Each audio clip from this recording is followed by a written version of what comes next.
Aku membacakan ajian pelindung dan berlari menerjang bocah kecil yang dibawa setan wanita itu. Tangkapanku berhasil. Segera ku angkat anak itu dan berlari secepat mungkin. Namun tidak lama, pukulan besar menghantamku dari belakang. Aku terjatuh. Pak Sardi menghampiriku dan mencoba melindungi dengan doa-doa yang dia baca.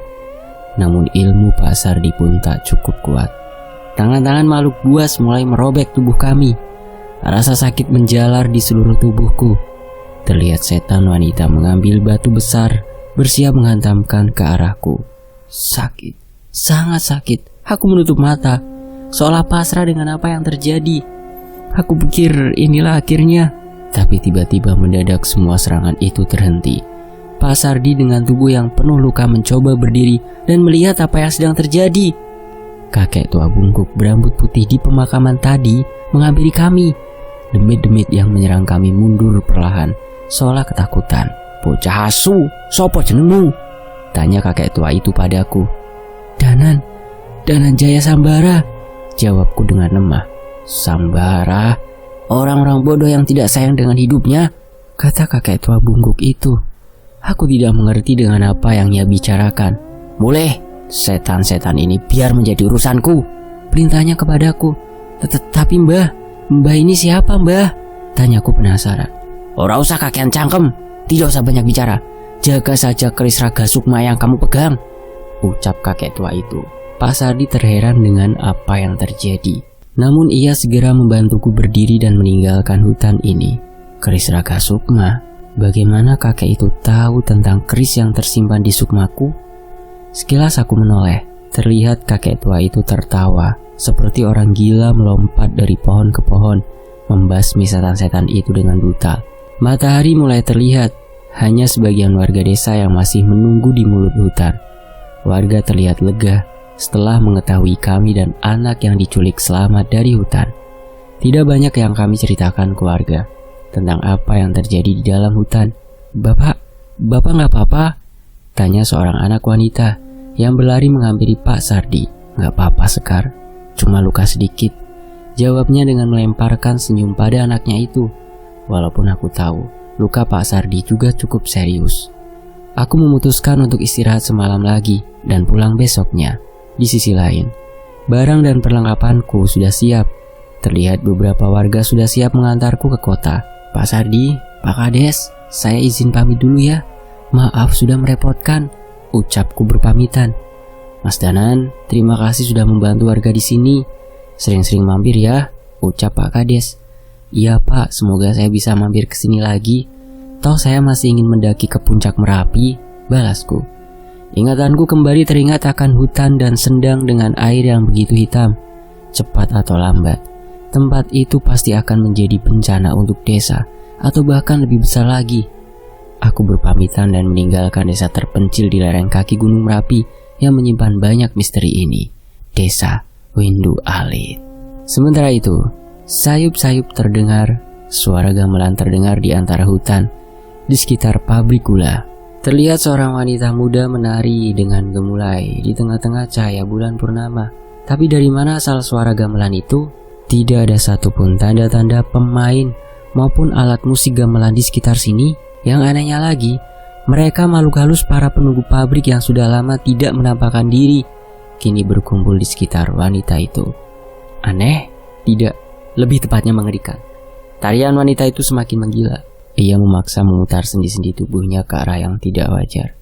Aku berlari mendekati wanita itu, mencoba menahan gerakannya, namun tenaganya terlalu besar. Sesuatu sedang merasuki tubuh wanita ini. Sebuah doa dan ayat-ayat suci kubacakan untuk menenangkan wanita itu. Cukup lama, hingga akhirnya wanita itu terbaring lemas dan tak berdaya. Sementara itu, kota Jogja, sebuah kota yang pasti akan sulit dilupakan oleh siapapun yang berkunjung ke tempat ini. Rasa nyaman kota ini takkan pudar, walaupun hanya dinikmati dengan berjalan-jalan dengan Vespa tua ini. Terlihat sebuah kereta telah berhenti di stasiun. Aku memarkirkan motor dan menunggu seseorang keluar mengenali Vespa tua ini. "Cahyo!" teriak seseorang seumuranku yang baru saja keluar dari stasiun. "Ojek mas," jawabku dengan sedikit meledek. "Ya ojek mas, ke pemakaman ya," balasnya.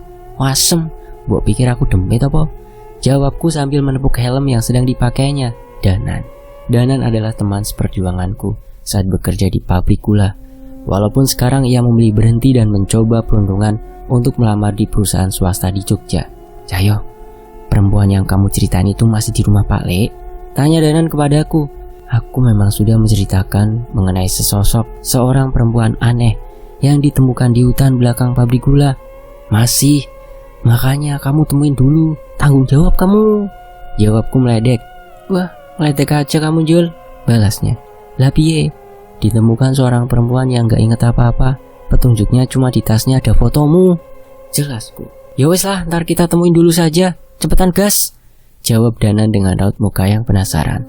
Vespa tuaku laju dengan santai menuju ke rumah Pak Le di Klaten. Topik-topik ringan tak berhenti bermunculan saat perjalanan. Wajar saja.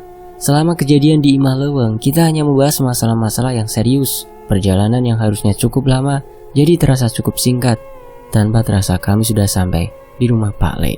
Kula nuwun. Aku mengetuk pintu rumah Pak Le yang tak jauh dari rumahku.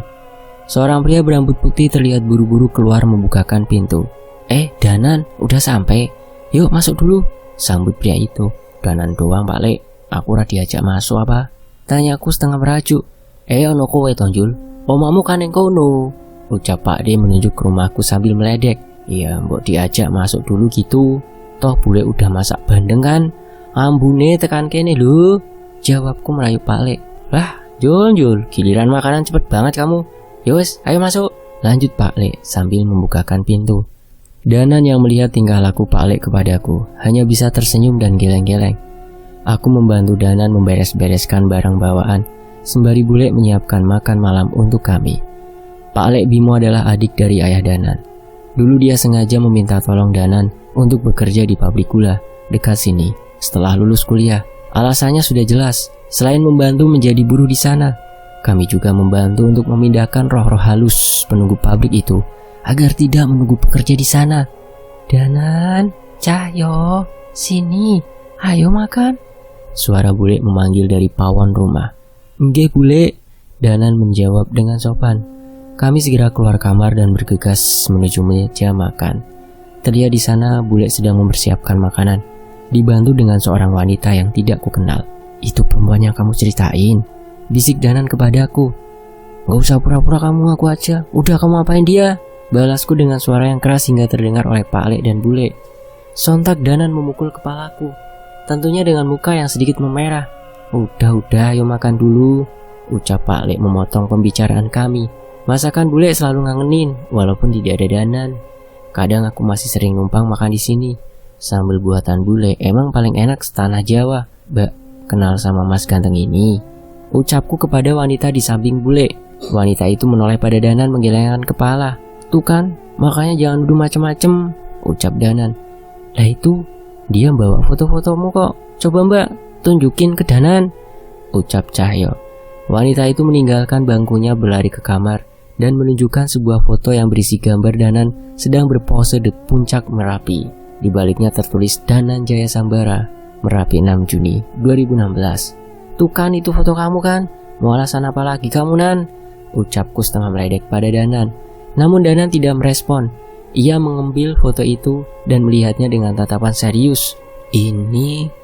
Foto ini, aku ingat. Aku mengirimkan foto ini ke seseorang di desa terpencil di lereng Merapi, ucap Danan. Pak Sardi? Iya, aku mengirimkan foto ini saat berhasil mendaki ke puncak Merapi. Setelah sebelumnya aku tersesat di desa Windualet. Danan terlihat serius. Ia menoleh ke arah wanita itu, seolah berhasil mengingat sesuatu. Sekar? Jangan-jangan kamu Dek Sekar? Tanya Danan kepada wanita itu. Wanita itu hanya menunduk, seolah tidak mampu mengingat apapun tentang dirinya. Kulo mboten inget opo-opo mas, jawabnya. Pak Sardi, desa Windu Alet. Apa yang terjadi di sana? Tanya Danan dengan suara yang semakin keras. Sekar terlihat ketakutan, seolah tidak mampu menjawab pertanyaan Danan. Bule memeluk pundak Sekar, berusaha menenangkan Sekar yang berusaha keras mengingat sebisanya. Udah, selesaikan dulu makannya. Habis ini kita kumpul di pendopo, ucap Pak Le dengan tegas. Suasana setelahnya menjadi semakin serius. terlihat dari mata Danan seolah sedang mengingat sesuatu. Di sisi lain, pendopo Pak D terletak di halaman belakang rumah yang bersebelahan langsung dengan hutan, tempat yang nyaman untuk menikmati suasana malam. Kami berkumpul dan duduk dengan seadanya. Terlihat beberapa benda-benda antik terpajang di dinding pendopo. Nah, Danan, coba ceritakan apa yang kamu tahu, tanya Pak Lek kepada Danan. Pak Lek, dulu sewaktu saya lulus kuliah, saya sempat tersesat ke desa Windu Alit di kaki Gunung Merapi. Ucap Danan memulai ceritanya tentang sebuah desa terpencil yang di luarnya terdapat sebuah hutan misterius bernama Alas Mayit. Danan menceritakan kisahnya saat mencoba membantu warga desa mencari seorang anak yang diculik makhluk halus ke dalam hutan dengan bantuan Pak Sardi yang kemungkinan adalah ayah Sekar. Yowis, besok kita ke sana saja. Kita antar Sekar sekaligus kita cari tahu ada masalah apa di sana. Jangan buru-buru, Jul. Kamu ingat bagaimana kamu menemukan Sekar? Salah-salah kita bisa bernasib sama, ucap Pak D memperingatkanku. Sekar, kamu benar, tidak ingat sama sekali soal desamu, tanya Pak D pada Sekar. Wanita itu hanya menggeleng tanpa mengeluarkan sepatah kata pun. Nah kan, kalau begini bagaimana kita bisa dapat petunjuk? Tanyaku pada Pak Lek. Pak Lek masih berusaha berpikir untuk menemukan sesuatu yang bisa dijadikan petunjuk. Sebenarnya ada satu cara, tapi sepertinya cukup berbahaya, ucap Danan. Kami menoleh dan mulai memperhatikan Danan. Cahyo, kamu ingat Eyang Widarpa? Tanya Danan kepadaku. Maksudmu demit kakek tua gila yang membantu kita melawan Brakaraswana? Jawabku memastikan kepada Danan. Iya, aku baru ingat. Di desa itu aku pertama kali bertemu dengan Eyang Widarpa. Mungkin dia tahu sesuatu, lanjut Danan. Pak Lek mengernyitkan dahi. Terlihat ia tidak mengerti dengan apa yang kami bicarakan. Waduh, repot juga ya. Nembok panggil terus dianya ngamuk, bisa hancur satu desa, ucapku pada Danan. Pak Lek seolah mengerti sesuatu. Ia masuk ke sebuah ruangan dan kembali keluar dengan membawa sebuah keris. Ia segera mengikat keris itu di pinggang seolah bersiap untuk sesuatu. Opo kakek tua yang kamu maksud ada hubungan dengan keris Raga Sukma? Tanya Pak Lek. Iya Pak Lek. Kok Pak Lek tahu? Tanya Danan. Wes panggil wae, itu di tengah kebun. Ojo nong kene, ucap Pak Lek. Aku dan Danan saling berpandangan seolah masih ragu. Masa sih? Sekar, sini Sekar, jangan jauh-jauh dari Mas Cahyo, ucapku sekedar menggoda Sekar. Tak menunggu lama, sebuah sendal jepit dilemparkan oleh Pak Lek ke arahku. Dasar Panjul, jangan cari-cari kesempatan kamu, bentak Pak D kepadaku. Aku meringis kesakitan. Terlihat tawa kecil yang manis terpancar dari mulut Sekar. Jagat lembut mboten duwe wujud, kulo nimbali. Sebuah mantra terdengar dari mulut Danan yang sedang berdiri di tengah kebun. Terlihat sebuah keris telah tergenggam di tangannya. Rintik-rintik hujan mulai turun. Terlihat sosok mengerikan muncul dari kegelapan hutan di belakang kebun Pak Lek. Kakek tua dengan rambut putih panjang berjalan dengan bungkuk menuju Danan. Bocah asu ora tau sopan santun, wes bosan urip, ucap kakek itu sambil mendekat dan mencengkram kepala Danan. Aku bersiap melepas sarung dari pundaku dan menerjang kakek tua itu. Namun kakek itu terlalu cepat. Ia melompat ke atas pendopo dengan membawa tubuh Danan seperti boneka. Merespon perbuatan kakek tua itu, Pak Lek segera berlari. Eyang, ada yang mau ketemu. Pak Lek mendekat dengan menggenggam keris yang tadi ia pegang. Sopo kowe? Ucap makhluk itu. Kulo Bimo Samboro. Ini yang mau ketemu Eyang, Nyai Suratmi, ucap Pak Lek sambil menunjukkan keris itu kepada kakek tua itu. Terlihat kakek tua itu memperhatikan keris yang dibawa Pak Lek. Raut wajahnya berubah menjadi panik. Ia menjatuhkan Danan dan aku segera menangkapnya. Ojo kowe celuk demit wedok kuwi. Jangan panggil demit perempuan itu. Kakek tua itu melompat menjauh dan mencoba bersembunyi. Danan kembali berdiri dan menghampiri Pak Lek. Nyai Suratmi ki sopo to Pak Lek? Tanyaku pada Pak Lek. Pak Lek tak menjawab. Ia hanya tersenyum seolah menahan tawa. Kesini dulu Mbah. Cucu buyutmu ini cuma mau bertanya, ucap Pak Le. Eyang Widarpa mendekat. Tapi kali ini ia mendekat dengan sedikit ragu. Danan mendekat dan memanggil Sekar. Eyang, iki Sekar dari desa Windoalit, Eyang. Apa yang tahu? Ada masalah apa di sana? Tanya Danan pada Eyang Widarpa. Terlihat Eyang Widarpa memperhatikan Sekar. Namun tatapan Sekar berubah menjadi mengerikan. Hujan menjadi semakin deras. Sayup-sayup terdengar suara gamelan yang tidak diketahui dari mana sumber suaranya. Merasa ada yang aneh, Eyang Widarpa segera membelakangiku dan Pak Le. Bocah asu, Bimo, delek neng buriku, ucap Eyang Widarpa kepada kami semua, memberitahu akan adanya bahaya. Aku orang mbah, ucapku. Rausah, kowe sing nyelok aku, demit kakek tua gila kan? Ucap kakek itu padaku. Aku menepuk dahiku. Rupanya Eyang Widarpa mendengar perbincanganku dengan Danan tadi. Aduh. Di sisi lain, mata Sekar terlihat semakin terbelalak. Ia mundur menjauh mendekat ke hutan dan membentuk sebuah tarian. Suara gamelan terdengar semakin cepat. Lebih cepat dari saat pertama aku menemukan Sekar. Aku berlari menerjangnya. Namun tenaga yang kuat muncul dari tubuh Sekar, mendorongku menjauh. Kamu tidak bisa menolong bocah ini lagi, ucap Sekar dengan suara yang menyeramkan. Di tengah hujan deras, Sekar menarik setanan mengikuti irama gamelan. Suara gong menggema begitu keras, serentak, dengan pinggang Sekar yang hampir patah karena memaksa memutar tubuhnya. Tolong, terdengar suara Sekar kembali seperti biasa. Namun terlihat tangis kesakitan dari matanya. Sekali lagi, suara gamelan terdengar semakin cepat. Kami tahu akhir ini akan diakhiri dengan gong yang akan melukai Sekar. Eyang, ucap Danan kepada kakek tua itu. Eyang melompat ke arah Sekar, menabraknya, mencengkram kepalanya dan menariknya seolah bersiap memutuskannya. Tunggu, jangan sakiti Sekar, ucapku pada kakek tua itu. Namun ternyata salah. Eyang menarik sesosok makhluk hitam berpakaian sinden dari tubuh Sekar. Tanpa menunggu, kakek tua itu meremas kepala setan itu, memakan tubuhnya hingga tidak berdaya. Gendeng alas mayit, ucap Eyang Widarpa. Apa itu mbah? Tanya Danan. Tanya sama bocah itu. Sudah tidak ada yang menghalangi ingatannya, ucap kakek itu. Pak Le membacakan doa pada sebuah air dan meminumkannya pada Sekar. Aku tahu itu adalah mantra penyembuh. Pak Le paling ahli soal penyembuhan. Terlihat wajah Sekar kembali pulih. Tapi entah dengan luka-lukanya saat menari tadi. Pak, Sekar ingat Pak, ucap Sekar saat tersadar. Ia segera menoleh ke arah Danan. Mas, desa kena kutukan mas. Tiap malam purnama satu persatu warga desa menari masuk hutan. Dan paginya ditemukan tewas dengan tubuh yang tidak utuh, ucap Sekar dengan histeris kepada Danan. Pak Sardi, bagaimana keadaannya Sekar? Tanya Danan. Bapak tinggal di desa membantu warga yang kesurupan.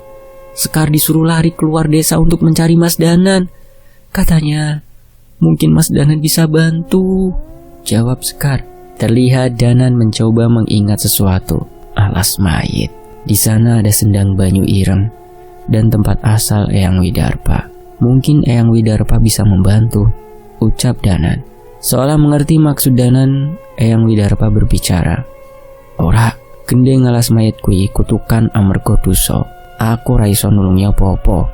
Kami menjadi semakin bingung. Sekar terlihat sedih dan menangis. Bah, mosok ora ono tenan jalan keluar untuk mengakhiri kutukan itu?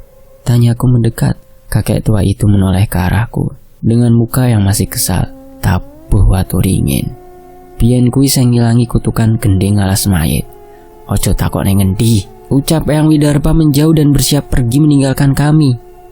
Hujan semakin mereda. Sosok Eyang Widarpa mulai perlahan menghilang. Eyang! Pak Le berlari mengejar Eyang. Nyai Suratmi wes tenang. Wes ora ning alam kene. Ngapunten yo mbah, teriak Pak Le kepada Eyang Widarpa yang sudah hampir menghilang. Wasu, pancen asu, ngapusi aku toh kowe. Awas kowe, umpat Eyang Widarpa sebelum menghilang. Pak Le tertawa dan mendekati Danan. Udah simpan kerismu, ntar Pak Lek bisa dijewer sama yang Widarpa. Pak Lek, emang Nyai Suratmi ini siapa sih? Tanyaku penasaran. Udah ndak usah tahu, itu kisah cinta kakek-kakek. Yang Widarpa itu orang baik, tapi entah kenapa wujudnya menjadi demit seperti itu, ucap Pak Lek. Iya Pak Lek, kalau nggak ada dia dulu aku pasti udah mati, ucap Danan. Sekar mendekat, air mata masih mengalir dari matanya. Mas, gimana Mas? Tolongin desa Sekar Mas. Iya Danan, kita harus bantuin Sekar. Kamu ada petunjuk mengenai tabu waturingin itu? Tanyaku. Enggak, tenan. Belas aku ndak ngerti benda apa itu, jawab Danan. Hampir tak ada petunjuk mengenai benda itu. Namun apabila kami nekat menuju desa Windu Alit, sudah pasti kutukan itu akan mengenai kami juga. Bahkan makhluk sehebat dan sesombong Eyang Widarpa pun angkat tangan. Sudah, kita istirahat dulu. Pak Lek coba meditasi, siapa tahu nanti dapat petunjuk, ucap Pak Lek. Pak Lek masuk lagi ke rumah dan meninggalkan kami di pendopo. Sebenarnya aku tahu seorang yang bisa mencari informasi mengenai tabu waturingin. Dia bisa mengumpulkan informasi dari seluruh negeri, ucapku pada Danan. Nah itu Jul, coba Cahyo tolong bantu. Kalau perlu kita samperin orangnya, ucap Danan. Coba aku cari nomor handphonenya. Dulu nomornya ditulis di radio lamaku. Sempat telepon-teleponan beberapa kali. Coba besok tak telepon, jawabku. Kami kembali ke dalam rumah. Danan terlihat sangat kelelahan. Wajar saja, dia baru datang dari luar kota dan sudah berurusan dengan hal seperti ini. Oh ya Sekar, aku baru ingat. Gimana kabar Laksmi? Kok aku kangen ya sama dia? Tanya Danan. Saya nggak inget Mas, jawabnya. Sementara itu, di sisi lain, di tempat yang berbeda. Kita ganti sudut pandang ya. Kalian tahu musik gamelan? Sebuah musik dengan alunan nada yang mampu membuat pendengarnya merasa nyaman. Namun bagaimana kalau ada musik gamelan yang membawa kutukan? Cerita ini adalah kiriman dari teman lama saya yang bernama Cahyo. Sementara itu di sisi lain, desa Windu Alit, sebuah desa di pedalaman kaki Gunung Merapi yang menyimpan banyak misteri. Sekilas desa ini hanya terlihat seperti desa biasa, seperti desa pada umumnya. Namun siapa sangka, saat ini terdapat kutukan yang menyerang desa itu. Ketika malam purnama tiba, seluruh warga sudah mengurung diri di rumah masing-masing, membaca doa, dan menutup telinga, berharap saat itu bukan giliran mereka. Setelah matahari terbenam, sayup-sayup terdengar suara gamelan dari dalam hutan yang disebut alas mayit. Satu dari antara warga desa akan menarik kesetanan tanpa henti, memaksa tubuhnya untuk memutar seluruh sendi-sendi tubuhnya hingga patah dan berlari menuju hutan. Keesokan harinya, jasad orang itu akan muncul di mulut hutan dalam kondisi yang tidak utuh. Seluruh daya upaya sudah dilakukan, namun setiap tindakan malah menimbulkan korban yang semakin banyak. Kutukan ini bernama Gendeng Alas Mayit. Gila, ini cerita kiriman dari Cahyo ya. Sangat mengerikan kalau mengetahui kisah ini benar-benar terjadi. Buat para pendengar, saat ini Cahyo, Pak Lek dan teman-temannya sedang membantu untuk menghentikan kutukan Gendeng Alas Mayit ini. Yang saya kenal, mereka adalah orang-orang hebat dan selalu membantu siapa saja yang membutuhkan, termasuk saya yang sempat ditolong oleh mereka. Apabila mereka sampai membutuhkan bantuan, tandanya ini adalah sesuatu yang gawat. Jadi apabila ada yang mengetahui petunjuk mengenai Gendeng Alas Mayit, silakan hubungi saya di hotline telepon atau di media sosial. Oh ya, satu lagi yang penting, mereka mencari petunjuk mengenai tabu waturingin. Untuk malam ini, sekian dari saya, Radio Tengah Malam, undur diri. Begitulah kata penyiar radio. Oke Klos, ucap Dika dari luar ruangan. Aku membuka headsetku, menarik nafas sebentar dan segera keluar ruangan. Gua bikin kopi dulu ya Dik. Kalau ada telepon masuk, tolong terima dulu, ucapku. Beres, nyantai dulu sana, jawab Dika. Aku pergi ke dapur, mengambil gelas dan menyeduh kopi hangat. Sekilas kejadian di pabrik gula terlintas kembali di pikiranku. Seandainya tidak ada Cahyo dan Pak Lek, entah bagaimana nasib kami saat ini. Sebuah aroma kopi sangat mampu menghilangkan lelahku seharian ini. Mungkin sudah belasan tahun semenjak aku bertemu mereka. Saat itu Cahyo hanya bocah SMP yang masih sering bermain dengan monyetnya. Aku penasaran, seperti apa dia sekarang? Gimana Dik? Ada yang nelpon? Tanyaku sambil menghampiri Dika. Ada, tapi rata-rata gak serius. Nawarin jasa lah, minta alamat desa lah, jawab Dika. Ya udah, kita juga udah tahu bakal begini kok, yang penting usaha dulu aja, lanjutku. Suara langkah kaki terburu-buru terdengar menuju tempat ini yang berujung pada pintu ruangan yang dibuka dengan buru-buru. Ardian, woi, teriak seseorang. Oh tidak, bukan satu orang, ada dua orang lagi menyusul lagi dari belakang. Itu Didi, Ranto, dan Izar. Kalian ngapain sih pada kesini? Buru-buru lagi, kayak dikejar debt kolektor lu, tanyaku. Enggak lah, gue denger siaran lu tadi. Itu bener cerita dari Cahyo? Gue langsung gas kesini waktu tahu dia yang minta tolong, tanya Nizar. Iya, Cahyo yang dulu dipanggil Panjul, jawabku. Pokoknya kita harus bantuin dia, kita utang nyawa sama dia, lanjut Didi. Dika terlihat sedang menerima telepon. Kali ini cukup panjang, semoga saja ada informasi mengenai kutukan itu. Gue bikin kopi dulu ya, ucap Didi sambil menuju ke dapur. Oke, sekalian bikinin juga nih buat 2 kurcaci, jawabku. Beres. Kami santai sejenak. Terlihat Nizar dan Ranto sibuk dengan handphonenya. Sepertinya mereka juga mencari informasi melalui internet dan media sosial. Kalau info yang gue dapat, Tabu itu berarti pemukul gamelan ya? Tanya Nizar. Bisa jadi, kalau benar berarti emang berhubungan sama suara gamelan itu. Tapi pasti ada yang ngebuat Tabu itu jadi spesial, jawabku. Waturingin, itu bisa jadi nama tempat, ucap Ranto. Kami berdiskusi cukup lama namun tak ada gunanya. Semua yang keluar dari mulut kami hanya dugaan saja. Ardian, ini tadi ada yang nelpon lagi. Kali ini kayaknya beneran, ucap Dika menghampiriku. Ada info apa, Dik? Tanyaku. Sebenarnya nggak detail sih, yang nelpon seorang perempuan, ngaku namanya Ismi. Dia cuman bilang kalau mau tahu tentang Tabu Waturingin dan Gendeng Alas Mayat bisa datang ke desaku di selatan Pulau Jawa. Begitu kata Ismi, cerita Dika. Ya kalau cuma begitu bisa jadi orang iseng yang mau ngerjain kita, ucap Ranto dengan pesimis. Tapi ya, si Ismi ini terakhir dia ngomong, salam juga buat cowok yang sering ngikutin Ardian Nandar, lanjut Dika. Aku melihat Dika dengan serius. Terlihat kedua temanku lainnya menatap curiga kepadaku. Gimana dia bisa tahu hantu Nandar masih ngikutin gua? Tanyaku pada Dika. Gua nggak tahu, Dik. Bisa jadi dia emang tahu tentang hal gaib. Makanya gua samperin ke lu, ucap Dika sambil menyerahkan kertas tertulis alamat desa di selatan Pulau Jawa. Ardian, setannya Nandar masih ngikutin lu apa? Ucap Nizar sambil berbisik. Iya, tapi ya udahlah, gak ganggu ini, ucapku. Suasana berubah menjadi hening. Kami sibuk dengan handphone masing-masing sampai terdengar suara jendela yang dihantam dengan keras. Kami berlari menghampiri jendela. Tidak ada satupun hal yang aneh, hanya angin kencang berhembus dari luar. Namun saat kembali mendadak listrik seluruh ruangan mati. Dik, mati lampu, teriakku sambil menyalakan senter dari handphoneku. Sebentar gua cek, jawabnya. Kami kembali duduk di sofa menunggu kabar dari Dika. Namun sekali lagi terdengar suara benda keras menghantam jendela. Namun kali ini tidak hanya itu. Sayup-sayup terdengar suara gamelan. Entah dari mana asal suara itu. Ardian, itu suara dari mana? Komputer lu belum mati apa? Tanya Nizar. Listrik mati, Zar. Gimana komputer bisa nyala? Jawabku. Aku mencari asal suara gamelan itu. Namun sama sekali tidak ada petunjuk. Di tengah gelapnya ruangan terdengar suara pecahan kaca dari dapur. Didi, dia masih di dapur, teriak Ranto. Kami segera bergegas berlari menghampiri Didi. Namun suara gamelan terdengar semakin keras ketika kami mendekat ke sana. Ada apa, Di? Bersambung. Nantikan kelanjutannya hanya di Fakta Sejarah. Jadi ini sebenarnya harusnya itu yang tayang itu Radio Tengah Malam ya. Nanti saya coba untuk membacakan Radio Tengah Malam. Masih dari Dioseta. Dan Fakta Sejarah pamit ya. Sampai jumpa di bagian berikutnya. Wassalamualaikum warahmatullahi wabarakatuh.